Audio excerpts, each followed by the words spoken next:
At mga kalakbay, narito po ngayon tayo sa tinaguriang the world's largest clay pot. Dito lang po yung matatagpuan sa Calamba City.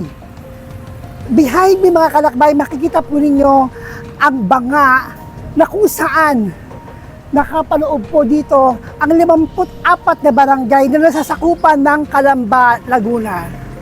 Ito po ay sinimula noong taong 1937 sa loob ng 2 taon na tapos ang konstruksyon taong 1939. Ito ay napapaloob sa disenyo at istruktura ng isang iskultor na si Felipe Samaniego na nagtapos sa Universidad ng Pilipinas at sumailalim sa pag-aaral na si Guillermo Tolentino.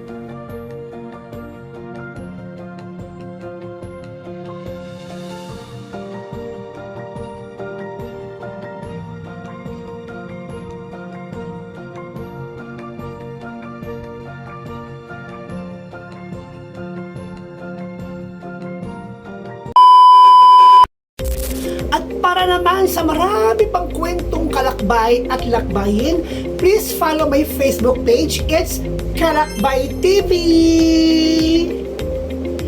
And of course, meron din po tayong YouTube channel. It's Kalakbay TV! Please don't forget to like, follow, and subscribe. Thank you so much mga kalakbay! Be safe! Ang malaking clay pot sa city, plaza na may pangalang Calamba nga, ay nagmula sa 2 salita kalan at banga. Mula sa kung saan ang lungsod, nakuha ang pangalan nito.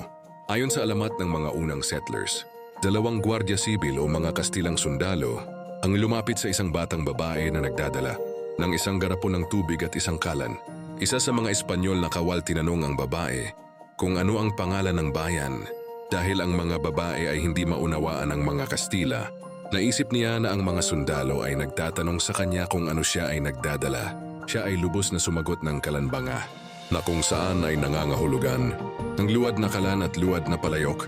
Yun ang mga Espanyol, noon ay hindi pa marunong magsalita ng Tagalog.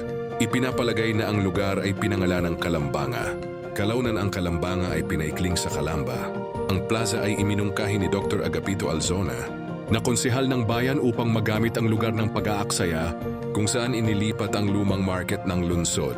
Ang resolusyon ay inaprubahan ng alkalde ng lungsod na si Roman Lazaro at idinagdag ang karagdagang 5,000 para sa bakod sa orihinal na 15,000 na gastos sa pagtatayo. Ang higanteng clay pot ay idinisenyo at nilikha ng iskultor na si Felipe Samaniego, isang nagtapos sa Universidad ng Pilipinas na sinanay, sa ilalim ng sikat na pambansang alagad ng sining para sa sining biswal. Si Guillermo Tolentino, ang pagtitayop ng monumento ay nagsimula noong 1937 at natapos noong 1939